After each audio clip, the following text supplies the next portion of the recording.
मुल्क के मुआशी अशारिये नहायत हौसला अफजा तस्वीर पेश करने लगे। नैब खवानीन सरमायाकारी की राह में रुकावट हैं।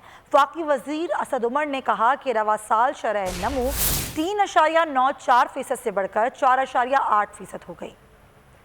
तरसीलात ज़र 33 अरब डॉलर से भी तजावुज़ कर जाएंगी। मीडिया से गुफ्तगू में उन्होंने कहा कि कोरोना की वजह से पोल्ट्री की सनत बुरी तरह मुतासर हुई, ताहम तामीराती शोबे की तरक्की हौसला अफजा है। रवा साल IT बरामदात में 40% इजाफा हुआ। अगले साल एक्सपोर्ट का हदफ 26.8 अरब डॉलर रखा गया।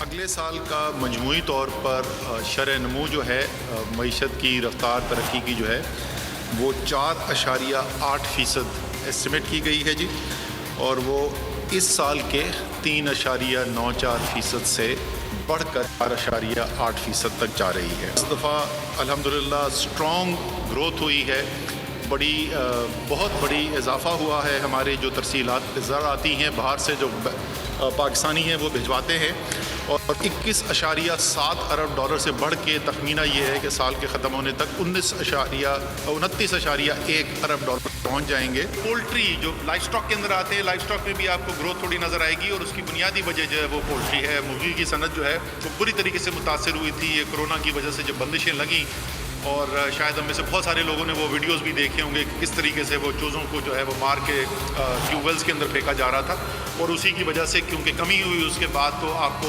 कीमतें भी मुर्गी की बढ़ती हुई नज़र आई।